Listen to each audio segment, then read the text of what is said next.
Hey, this is Josh from X360 Magazine. Today we're looking at the launch lineup for the Xbox One, which was recently announced out of Gamescom. Now obviously if you've had a chance to flip through the latest issue of X360, you'd have seen we've got a massive blowout feature on everything that's coming on day one. And you know what? It's looking pretty exciting. And I know you think we say that with probably a little bit of bias, but genuinely, it is a really exciting time to be an Xbox gamer.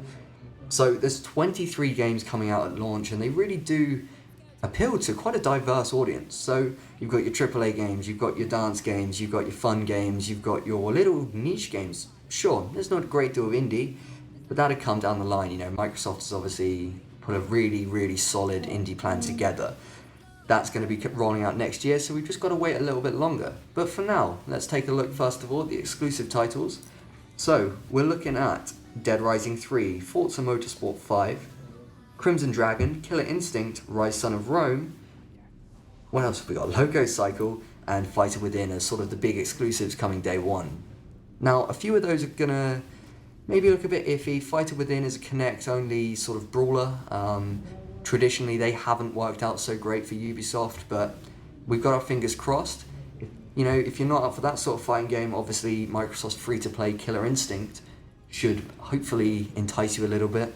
We've got a little bit in the magazine as well about the different pricing structures. So they're definitely doing something interesting with the free-to-play elements there. We just wonder if maybe people are going to just play as, you know, Jago and never anything else, and it's going to get quite boring on the servers. But outside of those two, you know, we're really interested in Rise Son of Rome, which you can hear commentary for elsewhere on the DVD.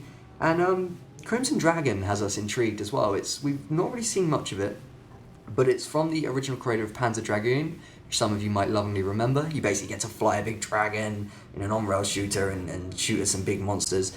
It looks pretty cool. It's designed to work either with Kinect or a controller, and that's one of the ones we're really keeping our eye on because it has that potential to be unlike anything else, even, you know, in Sony's lineup for the PS4. But anyway, I digress. So what else have we got that's exciting? Well, obviously Assassin's Creed 4 Black Flag, Call of Duty Ghosts, and Battlefield 4 will sell as well as they always do. Battlefield in particular has us incredibly excited thanks to the addition of 64-player multiplayer, finally. And it finally seems like console games are catching up with the PC scene, which I know we say that at the start of every generation, but I think it's actually true this time. You know, if you're a sports fan as well, there's plenty for you. You've got Power Star Golf, you've got FIFA 14, Madden 25, NBA Live, NBA 2K. You know, we don't expect to see a big jump in gameplay or graphics across any of those titles. You know, the EA games in particular, they're coming out cross-gen. This isn't a time for huge revolution, it's time for a bit of cautious iteration, I think it's fair to say. So, you know, obviously FIFA as well, if you're lucky enough to get your day one pre-order in. I know I'm not, I'm actually struggling to find anywhere to get one, which is embarrassing to say the least, but you know, you're getting FIFA 14 for free. So, you know, the servers are going to be packed, and I think that's going to have a really good atmosphere on FIFA for the first time in a while.